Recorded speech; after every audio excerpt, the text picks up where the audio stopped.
Don't make a scene, that's all there is to it. Understand? With that single, cutting remark from my half-sister Kelly, all the joy and anticipation I'd been holding on to shattered in an instant. She had opened the door to my villa just a crack, peering out through the narrow gap with eyes as cold and empty as if she were looking at a pebble on the side of the road. Ironically, the state-of-the-art security chain I'd had installed for this very day, by a professional no less, now hung between us, protecting her. Understand what? Kelly, this isn't funny. Stop joking and open the door. It's snowing and my hands are full of luggage. I tried desperately to keep my voice from trembling. This villa, my castle in the sky, was something I'd built with the profits I'd earned from endless days and sleepless nights, tracking the markets, investing every gain from crypto and stocks into this dream. It's not a joke. I mean it, Kelly said, spitting out the words like poison. And then from behind the door came the sound of raucous laughter. My stepmother Diane and my other sister Hannah, and among them my father's gentle voice laughing along. So, they're all here already, huh? Kelly said nothing. Her blank face told me everything. It was obvious to her. Then why? You know how much I prepared for this day. The Wagyu roast beef, the Christmas cake from that famous pâtissier, everything. Kelly cut me off, and for the first time, her lips twisted ever so slightly. It was a smile, a hideous one, mingling pity and contempt. Thank you, really, for all the effort, and for paying for everything. We truly appreciate it. And then she said the words I'll never forget. I'm sorry, but this Christmas, we just want to spend it with our real family. The heavy door slammed shut. A sharp metallic click followed. Empty. That word didn't even begin to describe the dark wave rising from the pit of my stomach. Once again, was I only the one who pays? Memories from years ago replayed vividly in my mind, as if it had all happened yesterday. I remembered the day I ran into the living room, clutching my college acceptance letter. Dad, I did it! I got into my first choice university. My father's face lit up for a brief second, but when he glanced at Diane sitting beside him, his smile faded. That's wonderful, Lucy. But you know we've also got Kelly and Hannah, paying tuition for 3 private universities at once. It's tough, honestly. A few weeks later, he called me into his study and handed me a brochure. It was a guide for scholarship programs. You're smart. I'm sure you'll qualify. Why not try going to college on your own? It'll be a valuable experience. I believed his words. I studied like my life depended on it, passed the interviews, and earned the scholarship. But one day, just before graduation, I overheard my father and Diane talking. We finally finished paying off Kelly and Hannah's tuition. Honestly, it's true what they say. Girls are expensive. Yeah, thank goodness Lucy got that scholarship. That really helped us out. That was the moment I realized. I was the only one who had paid for her own education. While my sisters lived comfortably under our parents' care, I'd been left to carry the burden alone. My so-called valuable experience was nothing but a sacrifice made for them. Something inside me snapped. The sadness hardened into a cold, steel-like rage. Slowly, I took my phone out of my pocket. Without hesitation, I tapped the 3 digits on the screen. Emergency services. Police, fire, or medical? A calm operator's voice answered on the other end. I steadied my voice and spoke clearly. Police. There are several people unlawfully occupying my property, and they've locked the rightful owner. Me. Outside. The operator asked for my name, address, and the details of the situation in an official tone. I simply stated the facts as they were. They were no longer my family. Just trespassers. Do you have any proof of ownership? Yes, all the property documents, the electronic deed, and the purchase contract are stored on this smartphone. The operator listened, then replied briskly, Understood. We'll dispatch officers immediately. Please stay in your vehicle and keep yourself safe. The line went dead. I sank deep into the driver's seat of my car, staring blankly through the windshield at the snow falling harder and harder beyond the glass. On the dashboard sat a small Santa Claus figurine. My late mother had given it to me when I was a child. Every Christmas, we would display it together, a tiny, private tradition shared only between us. After Diane moved in, Santa stopped appearing in the living room. It was pushed aside, forgotten in a corner of my bedroom. And now that little figure was all I had left of my real family, I didn't even feel sadness anymore. How long had it been? Then, cutting through the muffled silence, came the sound of a siren, growing louder as it climbed the snowy road. Through the blur of white, I saw a police car slowly but firmly making its way up the drive. It stopped behind my vehicle. Two officers stepped out, both broad-shouldered, their presence solid and reassuring. "You're Lucy, the one who was reported, correct? We received your report and were briefed in the car," said the older officer, his tone stern but not unkind. "First, we'll need to confirm ownership." I handed him my phone. The younger officer carefully scanned my ID and the digital deed with his verification device. "Confirmed? The property belongs to the caller." The older officer nodded gravely, turning his gaze toward the tightly shut front door. "This isn't a domestic dispute. It's a clear criminal case. We'll handle it from here." Knock, knock, knock. "Police, open the door." Silence. The laughter that had filled the house moments ago vanished completely. Then the door opened. Just a sliver, still chained. The man who appeared was Chris, Kelly's fiancé. His face froze when he saw the two officers standing outside. "Police, what's going on?" "The owner, Lucy, has filed a report. You are currently trespassing on her property. Everyone inside is to come out immediately." The officer's voice was calm, procedural, devoid of emotion, but each word drained the color from Chris's face. Moments later, Diane appeared from the living room, alarmed by the commotion. "What? Police?" "Chris, what is this about?" Her anger faltered the instant she saw the uniforms. "Oh, officers, has something happened? My goodness, out here in this weather, you're working so hard." She smiled sweetly, pretending innocence, her voice dripping with false warmth. "Ma'am, drop the act," the older officer said flatly, slicing through her performance. "It's already been confirmed that you and the others locked the rightful owner out of her own home. This constitutes unlawful entry and occupation of private property." "A crime," Diane's voice cracked. "Don't be ridiculous. This is our daughter's house. What's wrong with spending Christmas as a family?" That was when I stepped forward from behind the officers. I met Diane's eyes head on. "Your daughters are Kelly and Hannah, aren't they? You told me just minutes ago that I'm not part of your real family and you threw me out." At my appearance, Diane gasped and her face flushing crimson. "Lucy, how could you do this? Bringing the police into a family matter? Do you want to disgrace us?" "The only ones disgracing this family are you," I said, cutting across her words, firmly for the first time in my life. "This is my house, and you are nothing but intruders who broke in without my permission." At my first ever rebuttal, Diane was momentarily lost for words. Then, as if remembering her role, she collapsed dramatically into my father's arms, sobbing like a tragic heroine finally undone. "Honey, listen, Lucy's treating us like criminals." My father looked from me to the officers, his face tight with discomfort. Then came the same tired line he'd used my whole life. "Officers, please. This is just a misunderstanding. A small family issue. I'm sure we can resolve it peacefully if we talk." As I looked at him, another memory, buried deep but still burning, rose to the surface once more.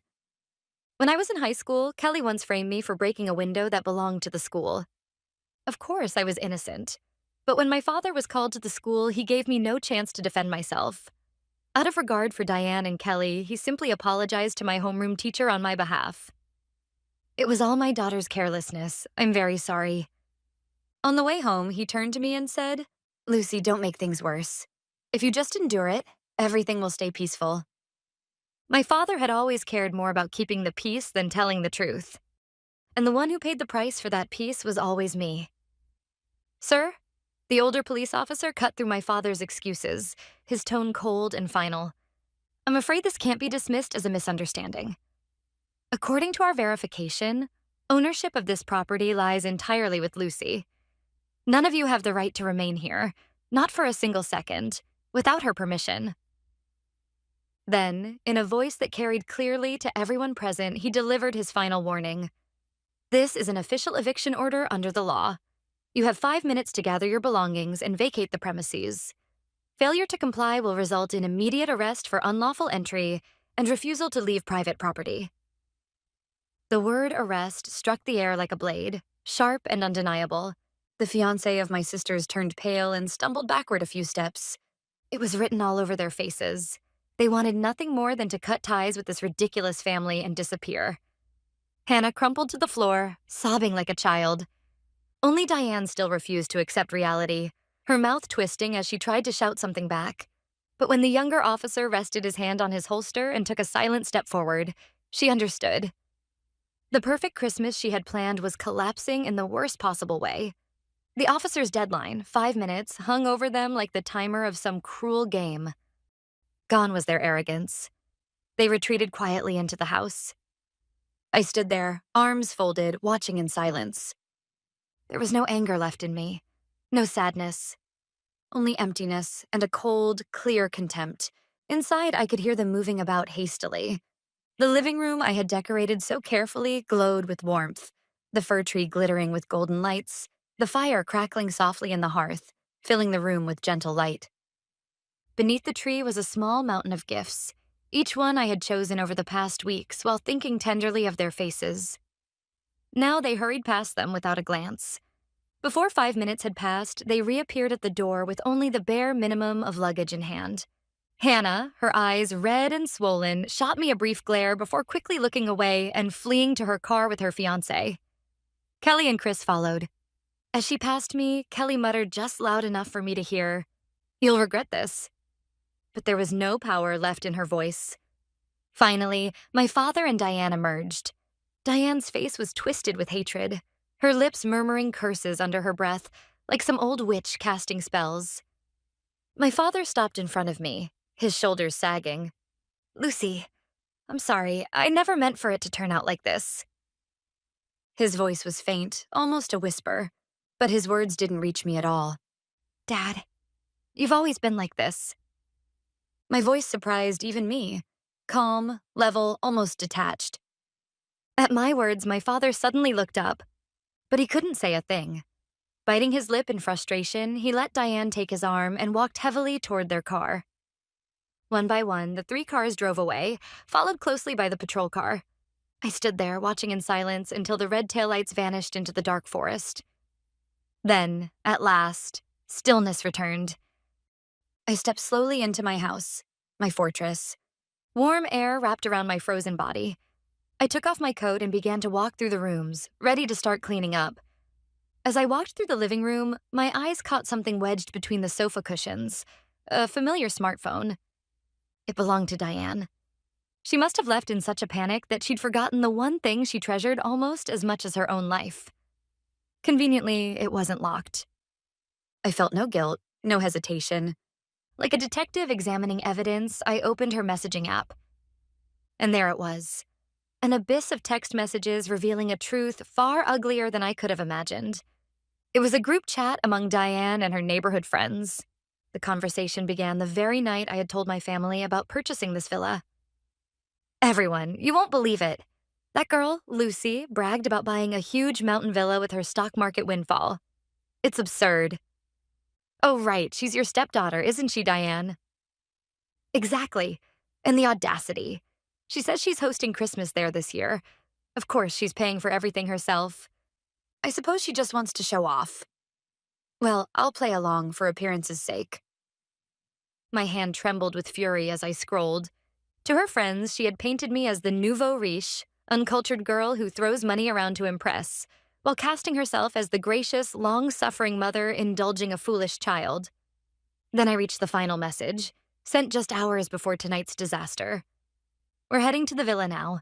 Before Lucy arrives, of course. Once she's done preparing and paying for everything, I'll politely send her away. We deserve a real family Christmas without any outsiders.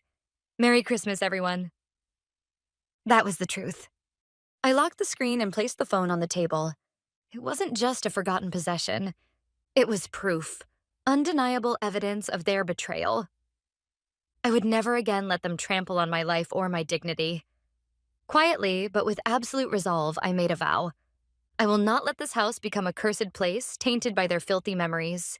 I picked up the phone and dialed the number of the one person I could trust completely. "Hello, Lucy. Merry Christmas. How's the party going?" It was Allison, her voice bright and warm like sunlight through clouds.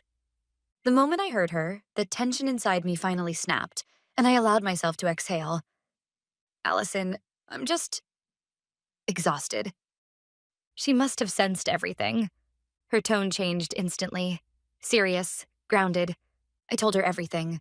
Every detail, every word, without leaving a single thing out. When I finished, there was a long silence. Then, in a voice trembling with controlled anger, she said, I see. I'm coming over, right now. Not alone. Steve, Jenny, and Paul are with me. We're your real family, Lucy. We'll turn this awful Christmas into the best night of your life. Wait for us. Before I could reply, she hung up. Her words, fierce and unwavering, lit a small, precious flame inside my frozen heart. With a firm, all right, I gathered myself and stood up. To prepare for their arrival, I began by erasing every trace of their presence. Every hateful remnant left behind in the living room. Every glass they had used went straight into a trash bag. I stripped the tablecloth and replaced it with a new one. Then I turned to the fireplace. 7 Christmas stockings hung above it. I took down 6 of them, leaving only my own, and threw the rest into the fire without hesitation. The red felt curled and blackened as the flames devoured it. I watched in silence. It was a ritual of farewell, my final goodbye to the person I used to be.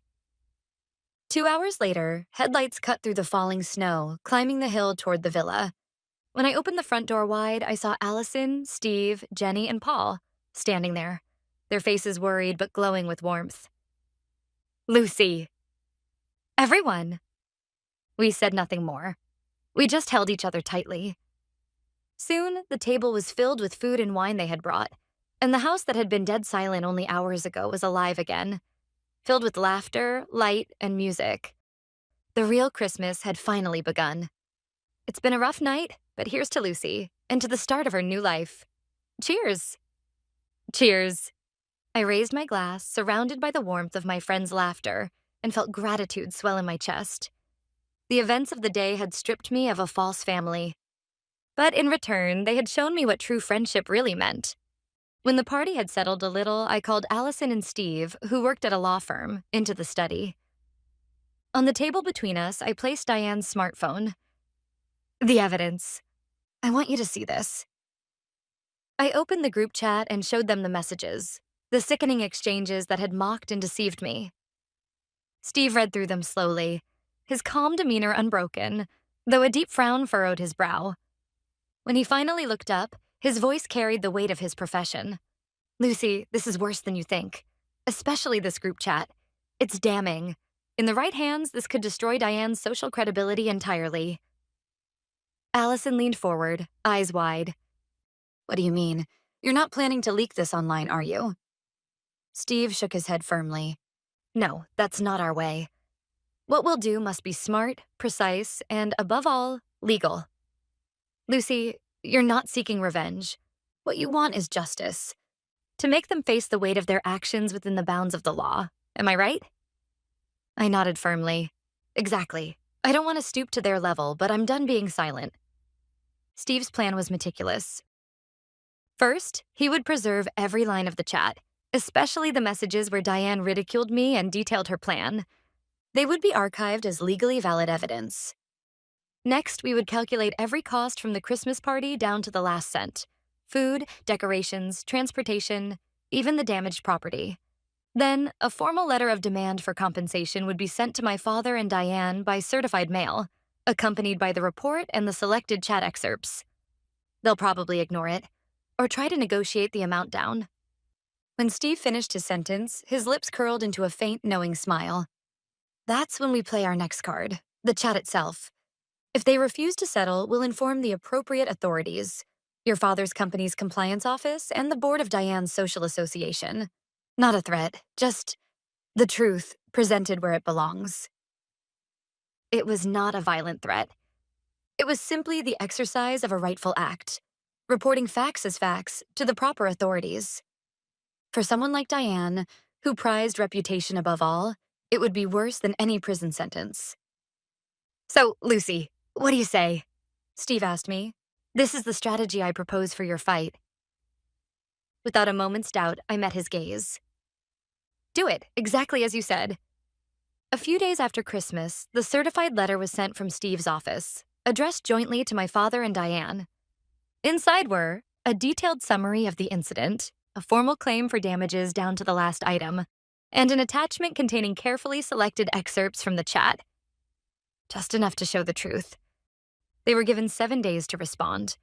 During that week, I quietly put my affairs in order, with my friend's help. The villa was handed over to a reputable real estate firm, listed as a luxury rental for overseas clients. There was no longer any need for that place to be a place of family memories. When the 7 days passed, I found dozens of missed calls and voicemails from my father. His voice was trembling, drained of its usual authority. "Lucy, please, just talk to me. That letter, what's going on? Diane's beside herself." I listened to the message until the end, my heart cold and still. Then, without calling back, I dialed Steve. A few days later, I met them both again, my father and Diane, in a quiet conference room at Steve's firm. It had only been a few weeks since Christmas, yet they looked unrecognizable. Diane, still wrapped in her designer coat and jewelry, looked like a ghost beneath the paint. Her complexion ashen, dark shadows etched under her eyes. Her pride must have already been shattered. "Then, may I have your answer?" Steve's voice was calm, professional, mercilessly steady. My father trembled as he reached into his bag and took out an envelope. "The full amount you requested is here." But Diane cut him off, her voice sharp and desperate. "Wait. Before you pay, let me say something, Lucy. Are you blackmailing us? If you make those messages public, you'll destroy yourself too. Don't you see that?" Steve didn't so much as blink. "You misunderstand, ma'am. There is no blackmail here. We are simply informing you of the legal options available to us should you refuse a legitimate claim. For example, your husband's company is publicly listed, isn't it? I wonder how shareholders might react if they learned that the family of a corporate executive was engaged in conduct that borders on harassment and fraud." At those words, my father gasped, and Diane's face turned pale as she fell silent. Everything was finally over. My father placed the envelope on the table with a trembling hand and apologized deeply. Diane followed suit, stiff and silent. I stood up without ever looking at them. At the door, I turned only once, just enough to whisper the last word I would ever say to them. "Goodbye."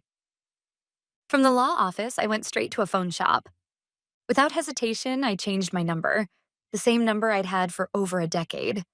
My father, Diane, and my sisters, none of them exist in my life anymore. Cutting off all means of contact was the final ritual to bid farewell to my former self. Days later, Steve forwarded me a signed document from my father and Diane, a notarized statement confirming full payment of damages and a legally binding promise never to contact me again. Just one piece of paper. And yet it felt as though the weight of the world had been lifted from my shoulders. By the time winter gave way to spring, my life had found its new rhythm. The villa, once a monument to false family unity, was now leased long-term to an executive from an overseas tech firm. It had become what it was always meant to be, a solid foundation for my future, not a prison for my past. One evening, as I returned home from work, I noticed a familiar figure standing by the gate of my apartment. Slumped, smaller than I remembered. It was my father. "Lucy." His voice was barely a whisper. We sat in a quiet cafe nearby. He clasped his hands on the table and stared down at them for a long time, before finally looking up, tears glistening in his tired eyes. "I'm so sorry for everything. That day, I should have protected you. I failed you as a father." I looked at him, my tone level, distant. "Why now?" At my cold question, my father weakly shook his head. It was all because of my weakness. I was afraid to stand up to Diane. But that day, when I lost you, I finally realized what it was I should have been protecting all along. I listened to my father's words in silence. "I won't ask you to forgive me, but please believe this. I truly regret what I've done." After a long pause, I finally spoke. "I'll accept your apology, but forgiveness is another matter entirely. And there's one absolute condition."